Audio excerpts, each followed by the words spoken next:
So, hello everyone, and welcome to an online discussion on SNAP parliamentary elections in Bulgaria, which took place yesterday. I am Gytė Augustinaitytė, project assistant at the Geopolitics and Security Studies Center, and I will be moderating the conversation today.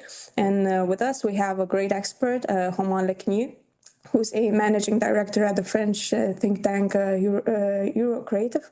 I am sure he will give us some great insights on what has happened and what might happen in the country in the future. So I will have quite a few questions from my side, and then we will move to the questions from the audience. So I encourage everyone who has a question to type them into the chat box, and we will integrate them into our discussion later on. And just a quick overview of the latest results. So according to the Central Election Commission of Bulgaria, 91.7% of the votes have already been counted, and 5 parties passed the 4% bar. So Revival got a bit more than 4%, Movement for Rights and Freedoms, A New Beginning, a bit more than 6%. We continued the Change in Democratic Bulgaria, a bit more than 13%. Citizens for European Development of Bulgaria got 13.4%, and Progressive Bulgaria 44.7%. So in previous elections, voter turnout didn't exceed 40%, but this time we do not have concrete numbers yet, but according to the estimates, it should have reached around 50%, a bit more, which is more than 10% higher. So what does this tell us about the importance of these elections? And in general, how would you assess the results? What surprised you and what did not? Yeah, thanks a lot for the invitation first. I'm happy to be able to give a few, insights from this election, especially that it was more interesting than planned, saying that indeed it's the 8th election in 4 years. So it's quite a lot, and people are quite bored within the country, as well as, experts from European community, I would say. But what was interesting was that there might have been a change, and the change was much higher than expected, or much bigger than expected. So basically, we were expecting Radev, the former president, who basically quit his job after almost 2 full mandates to go into the political arena. We expected his victory. We didn't expect that he would rule alone, which means that, the sense of, is Radev the new Orban, was a bit of a catchy title to get 2 or 3 readings. Now it's a bit more important, because if he's really a new Orban, then we will have again some problems. But we can discuss that later. Why such turnout? Basically, it was seen as an election that can maybe deliver some results compared to the few last ones. People are disillusioned in Bulgaria about politics, definitely, but also about the promise and the hopes of democratization, of functioning democracy, let's put it this way, and also because they didn't really expect some change. But this time it was a bit different, especially because back in December there was such huge protests, especially led by those liberals, especially from Sofia. So the coalition basically of We Continue the Change and Democratic Bulgaria, they were able to organize, they were able to channel quite a lot of people in the streets, probably the biggest protest since the past 3 decades. And at the end of the day, the one who benefited from this was not those who were kind of behind the protest, but Radev. Even if Radev was fueling the protest as the president, he stepped out of his role because he was definitely playing a considerable part of the politics with his so-called independent role. But Radev benefited, and you can see it from the results. First, he was credited with 35% of the results. In the end, it's 44%, so it's enormous, with a turnout that is the biggest over the past few years. And he's the first one to achieve a single majority since 1997, which is extraordinary victory for Radev, extraordinary defeat for most of the political parties in Bulgaria, especially those mainstream status quo party. And I think that if you look at the results and the repartition, I think this is the most interesting part of this results, the repartition of the electorate from Radev. Once again, let's recall maybe that Radev just assembled a party made of, some of his guys, some of his caretaker past governors, because they had a lot of caretaker governments. It's about some people from different parties that were willing to join someone successful in the end. So a lot of opportunistic people and a lot of singers, sportsmen, etc., etc. So it's basically a catch-all party with more or less everyone. So it raised a lot of question when it comes to the unity of the movement of the government, but that's also for later. What is interesting, once again, it's the repartition of the votes, and you can see that there was an increase of turnout, which means that Radev was able to capture the people who were not voting the past times, that's definitely, but also from many parties, meaning that he was able to capture some ultra-nationalist, far left and far right voters, especially from this revival party, Vadrajdane, which performed much worse than before. Also from liberals, reformists, because we can see that We Continue the Change, Democratic Bulgaria performed quite poorly. Even if they were the ones leading the protest, they performed quite poorly, and part of the electorate went directly to Progressive Bulgaria of Radev. And also from the statu quo parties. He destroyed the Socialist Bulgarian Party, which is the post-communist party. So the party is basically dead. They are below the threshold. They were barely alive, but now they're kind of dead, which is not necessarily bad news, I would say, but it gave him a lot of credit. And also from the center-right party, which is part of the EPP, which is GERB, which has suffered this biggest electoral defeat over the past few years. So people from everywhere went to vote for him. All right. As you mentioned, the vote comes after mass protests in December 2025 over corruption and rule of law concerns that brought down the GERB-led coalition. Yet this is already the 8th election in past 5 years. Why does Bulgaria keep going through this cycle, and what's driving this political instability in the country?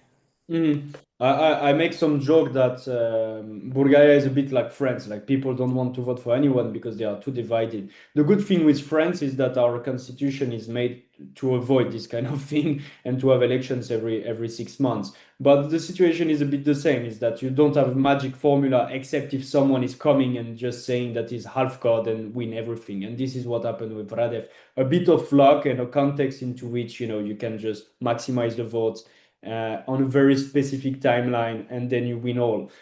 So I think it's dangerous first, but still in the same time, I think that the instability was explained by the fact that there was not a correct formula in Bulgaria, especially because you had two divisions within Bulgarian political system. The first, over the past few years at least, the first division is a geopolitical one. It's basically the pro-Western political parties represented by the liberals and the center-right against the non-pro-Western. Doesn't mean that everyone is pro-Russian, but at least you have a lot of ultra-nationalist, sovereignist, far-left, post-communist, also far-right guys from the system that are basically, if not pro-Russian, kind of align on Russia for different reasons. It can be by opportunistic reason, but also a lot of this bullshit of pan-Slavism, that Bulgarians are brothers with Russians, and all these things that are fueled by disinformation, that political corrupted circles,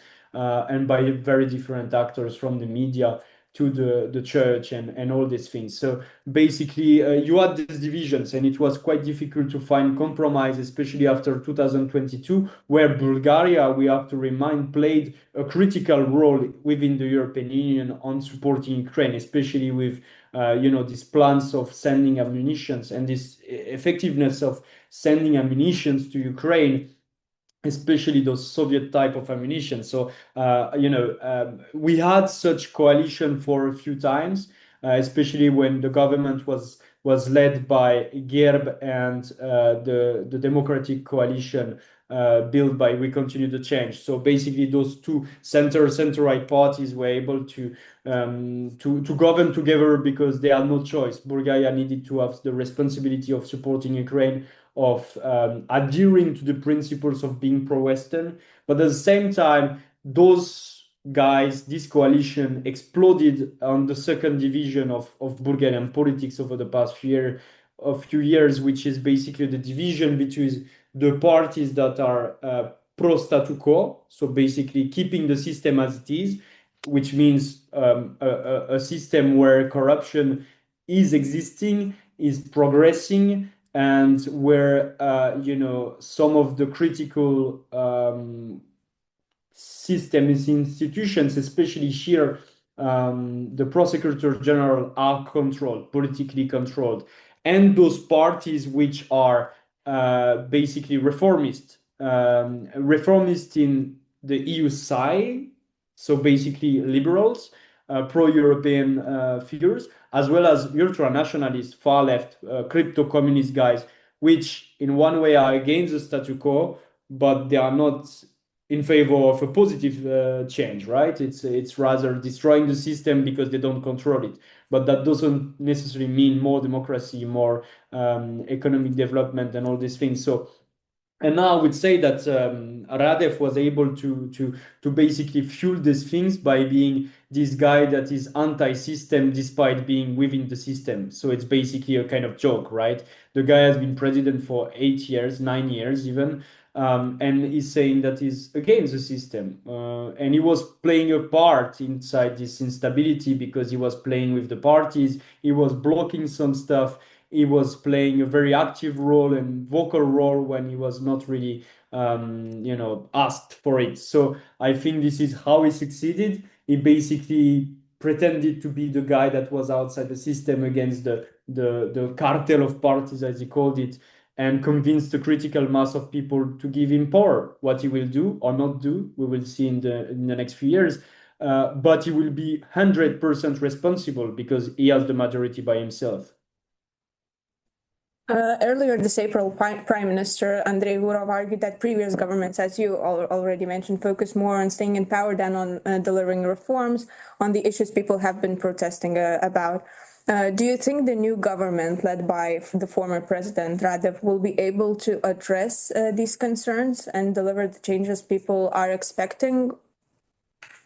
Well, this is one of the main questions, right? Again, we were on the scenario that Radev would be forced to be in a coalition, either with ultra-nationalists or with the center-right or the center political parties. So basically, we were thinking that Radev would be forced to accommodate with other coalition. Probably this coalition would be short-lived, 1 year, 2 years, and then would fall again. That's not the case. He has a mandate. He has the seats. We'll see if the party can sustain, but he has the seat to have power for 4 years if he wants to have power for 4 years. So now the question is, indeed, will he deliver or not? And again, when a guy is saying that he's anti-system while he's been part of the system of the past few years, I recall you that Radev has been nominated by the Bulgarian Socialist Party. So he's not, this guy from the army that decided one day on another to say, I like politics, I want to do politics. No, he was nominated by the Bulgarian Socialist Party, which is part of this so-called statu quo party.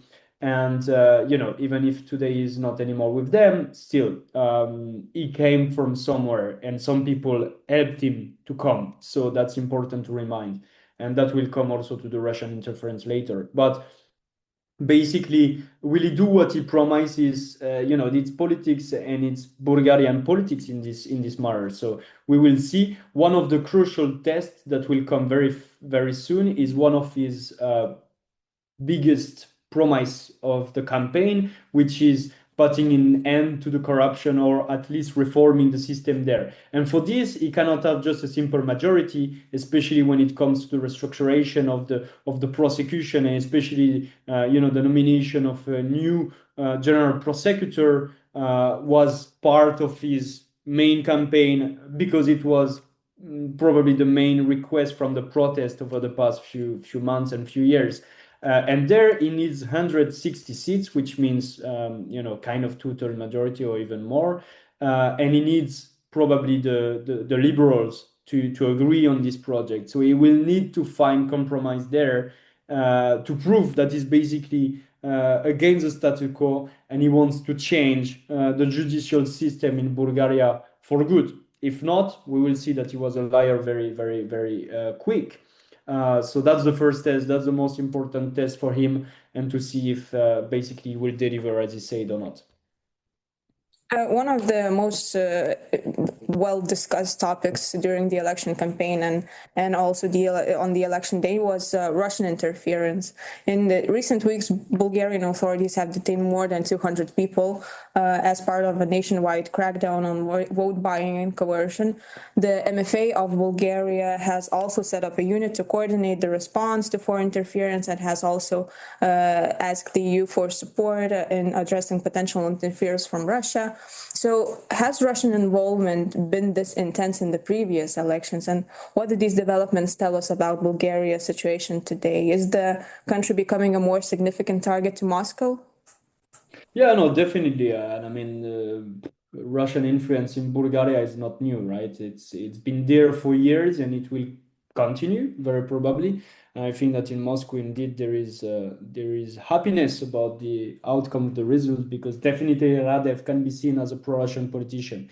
And again, I mean, I'm from France, so I know very well that, you know, our pro-Russian are not pro-Russian anymore. They are just anti-Ukraine or Ukraine skeptic or Eurosceptic. I think we should not be naive. If the guy has such position, it means that he's a pro-Russian guy. Then we will see with the actions, but at least the narrative is definitely pro-Russian. So that's the first thing. When it comes to Russian influence, indeed there was this unit, this task unit set up by the MFA, the caretaker MFA, which was an interesting thing, because the authorities for a long time in Bulgaria were willing to do more, but they had very few initiatives, and they had very few capacities also. We have to say there is a limited but efficient expert ecosystem that is very important. The work of several think tanks is very important, but it's definitely not enough, because disinformation is indeed quite spread for different reasons, because Russian have guys a bit of everywhere, right? They are influential in the business, especially because they have big influence when it comes to the energy market, especially with this Turkish stream, or Balkan stream as they call it in Bulgaria, which of course is not just a pipeline. It's a geopolitical instrument, but it's also an instrument that is giving jobs to many people, that is influential in the economy because of the prices, but also because of the number of the companies that are involved into this. So this is widespread. There is a lot of Russian influence within military and security apparatus system. Even if the system per se is very pro-Western, but still you have some pockets of Russian influence there. You have Russian influence in media, and one instrument of Russian influence is definitely corruption. And we say that one of the Russian strategy in Bulgaria is definitely to amplify corruption, because this is their way to be more active and more influential. And last but not least, because we are talking about Bulgaria, probably one of the most sympathetic population nation towards Russia. And I'm not saying here that 60% of the Bulgarian are pro-Russian. This is not true. The majority of Bulgarians are pro-European, are pro-democracy, are pro-West, right? But still, you have a large amount, a bit like in Slovakia, I would say, of the population that is indeed pro-Russian or leaning towards Russia. And this has to do with, as I said earlier, this pan-Slavic bullshit that has been a tool of propaganda for the past centuries in Russia, in the region, especially in Bulgaria, but also on the historical identity building, and especially here about the fact that Russia would be the one to thank for the independence of Bulgaria. So I think this is very mixed, but this is basically what we can say about this. And one thing about Radev. This is not just about the rhetoric. This is not just about Radev as president saying that Crimea is Russian today, it's not Ukrainian anymore. It's not just about Radev saying that we need peace, we need dialogue with Russia. This is not just about Radev saying that he would stop deliveries to Ukraine because this is irresponsible, or all these things. We will see if he continues on this path. Even if when it comes to delivery to Ukraine, it's a good business for Bulgarian enterprises and defense sector, but we will come later to this.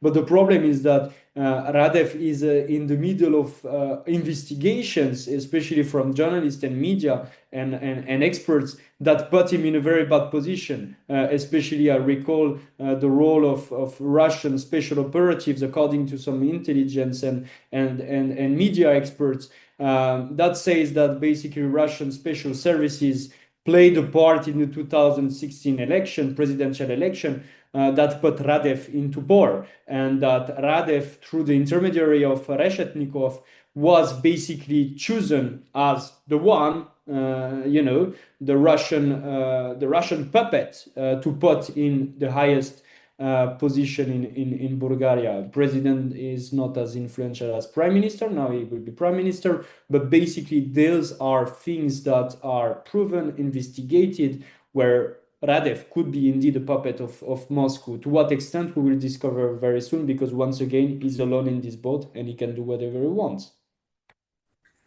Just moving to the relations with the EU, you've touched upon this topic briefly, but let's dive into that a little bit more. So given that Radev has been critical of the European Union, cautious about Bulgaria's euro area integration, which took place on January 1st this year, and hesitant about supplying arms to Ukraine, while also expressing interest in improving relations with Russia, pragmatic relations with Russia, is there a risk that Bulgaria could become the new Hungary within the EU? Well, Hungary has for years complicated EU unity on issues like support for Ukraine. And if Hungary's position begins to shift under the new government, which it is expected to do so, could Bulgaria move into the opposite direction and take on a similar role? So credit to Orban on this. I don't think Radev is as intelligent as a politician and as a especially at the European level, is as clever as Orban, I would say. So on this first, I'm not sure it will be as professional, let's put it this way. It will be much more amateur. Also, Bulgaria has not the same position as Hungary, as a member state that can block. Even if we saw in the recent past, but that Bulgaria was able to critically block some decisions, especially when it comes to the enlargement process of North Macedonia, that Bulgaria has been consistently blocking for the past few years.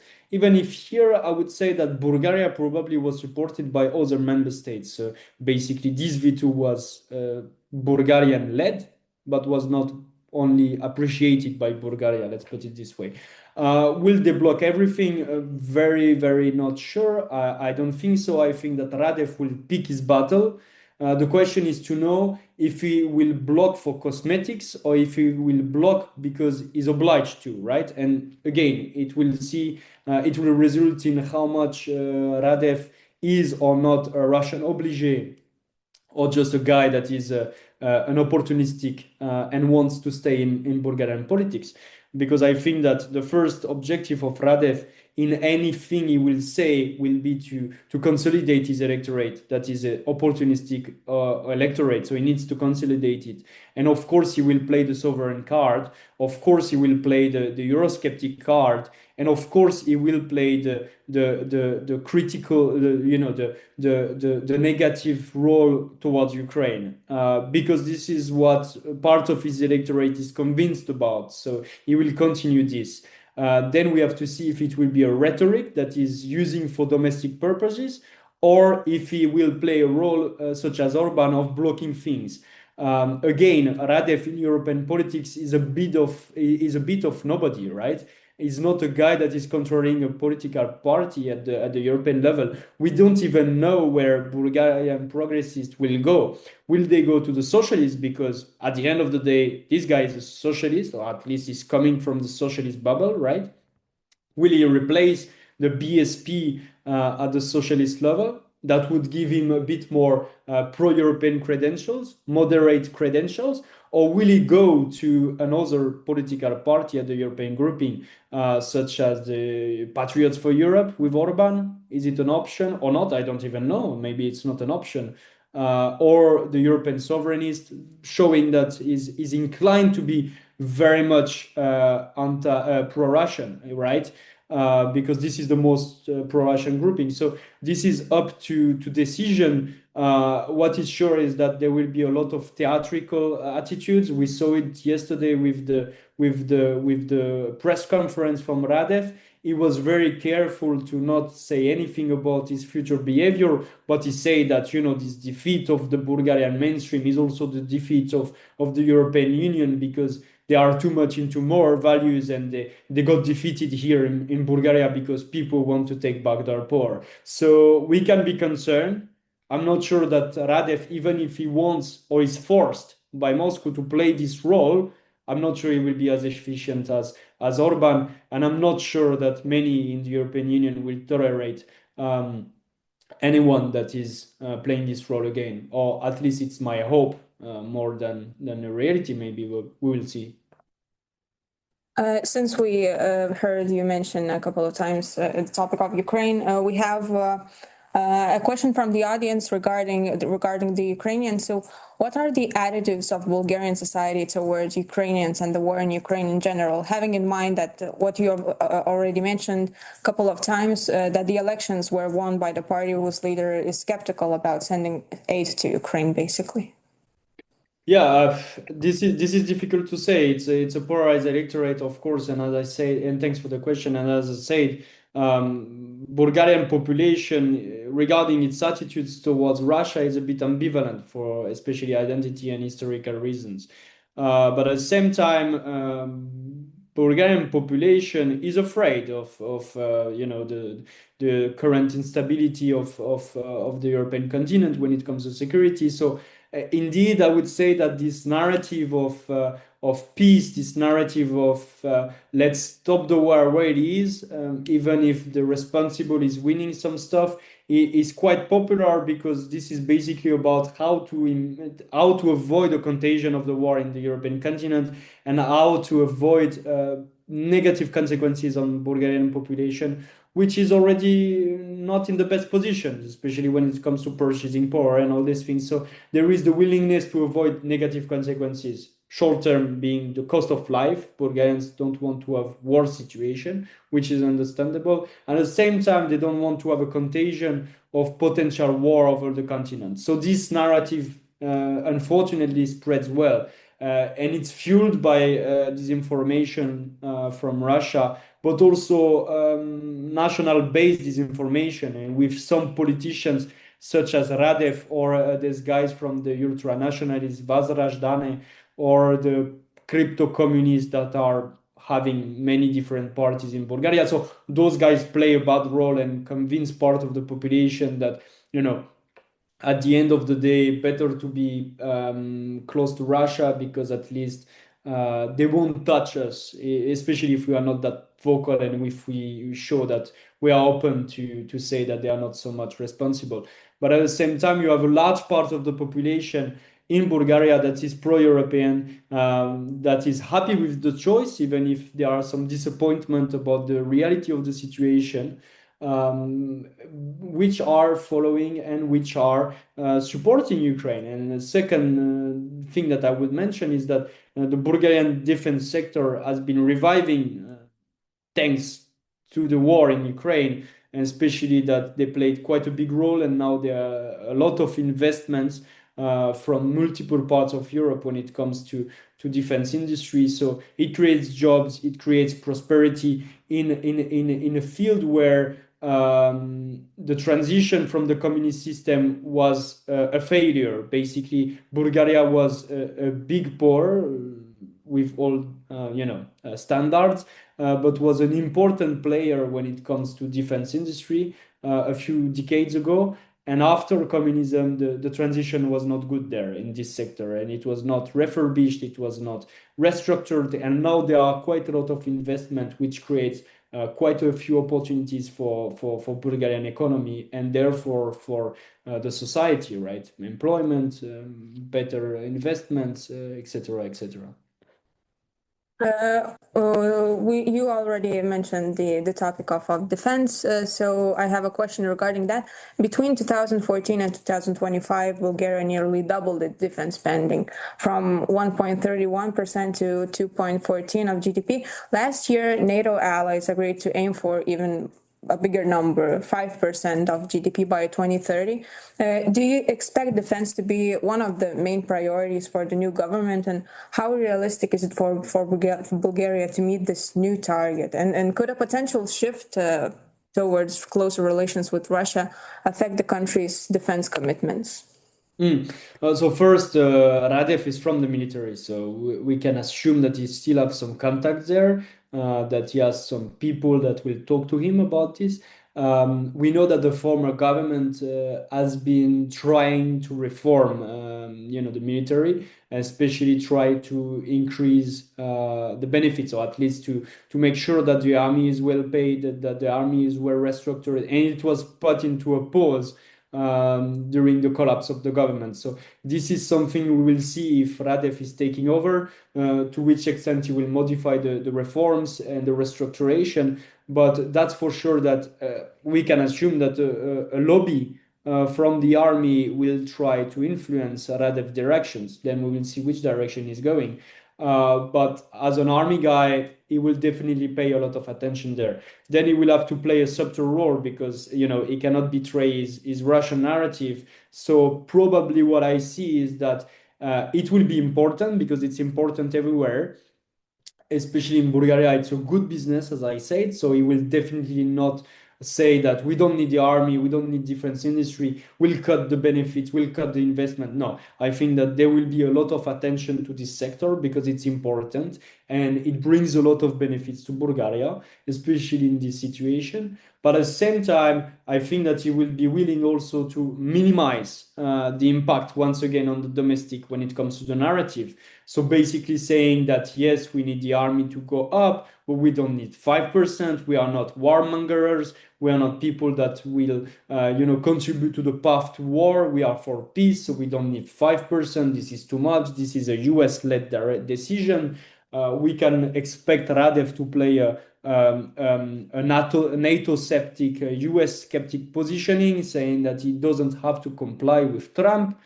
And that 5% is no way, this is too costly for the population. What he wants is to invest into the well-being of the population. So we can expect this narrative, a bit the same narrative we heard from Babiš that say that, and Czech Republic and Bulgaria as a bit, can be compared to some extent because defense industry is very important and is beneficial to both countries, even if Czech Republic economy is much different than Bulgaria, but still we can assume this narrative of no 5%, that's no way. We will limit ourselves to 2.5, and that will be all right. And we will make sure that Bulgaria, as a sovereign nation, benefits the most from this and not some war-allied parties. We don't want to be involved in this, basically.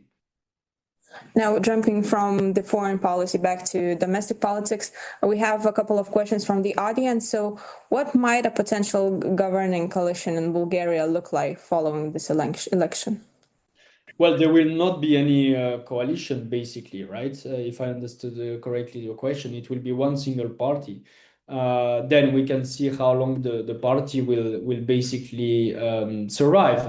But I think that they have a comfortable, even if not crazy majority, they have a comfortable majority of a few seats. So I don't think that, this is a question for now. I think that the question is really what Radev will do. Will he keep his promises of being the anti-system guy that will just give justice and independence and democratize the country? I have a lot of doubts about this. Or will he be caught being, a cheater, basically promising change, but not delivering so much change, either because he's still part of the system or because he doesn't want to change or he has not so much democratic tendencies. We don't know, frankly speaking. There is a lot of unknown. I think that there is a cautious negativism within Bulgarian experts this morning that, change was necessary. They were hoping that a majority of some kind could be created, but they were not counting, neither they were hoping for Radev to take all. I think it's not a perfect situation, far from there, because there is a lot of doubts about Radev, his willingness to reform, and especially his independence as a statesman, and how much influence some foreign countries, especially Russia, will take on him. Keeping in mind that this was the 8th election in five years, the question from the audience is, in your opinion, when are the next parliamentary elections in Bulgaria likely to take place? Well, it looks like in 4 years, because the guy has a mandate, the guy has a majority. So, once again, we cannot expect the question of how do you maintain a party or parliamentary group of 130 people that barely knew each other, right? So we will see about the leadership of Radev within this party, his ability or not to keep the group together. And we can, of course, not avoid the question of splitting parties, of sleeping, some people trying to get away from this. But at the moment, it seems clear that if he's able to do so, he will be in position to govern in the next 4 years. He has a mandate, he has a stable majority, so why not? It's very likely that we will not have elections in Bulgaria in the next few years. You've mentioned a couple of times, but could you just clarify what are the main domestic priorities of the leading party? Well, that's a good question, because his speech was mostly about anti-corruption, putting the end of system, especially of GERB system, right? This was the main important stuff. And basically, Radev just adapt his positioning to what the protest wanted. And the protest wanted is independence of judiciary, the end of corruption, systematized, generalized corruption. So Radev just copy-pasted this and say that he's the one to deliver those changes. That's it. Then, of course, this is about, how to make sure that Bulgarian economy is doing better and all these things. But there is not so much of a manifesto. There is not so much of a party politics. It's rather than Radev wanted to show that he's the guy well placed to answer the demands of the protest, and that's it. And will he do it? That's a question.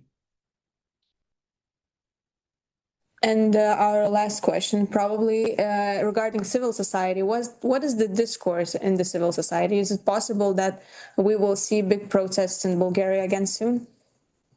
Well, that's a democratic expression. Turnout was much bigger. People came and people voted for Radev.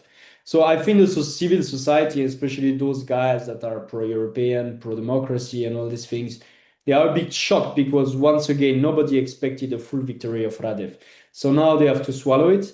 I think that most of the people will leave Radev the benefit of the doubt, but they are very concerned that one single guy, especially a personality as ambiguous as Radev, will get the full majority. I think this was not expected. This is something that is stressful, and we will see once again. I think that what people are looking for is to see if in the short term, meaning in the next few months, by the end of 2026, Radev is able and willing to align with reformists into,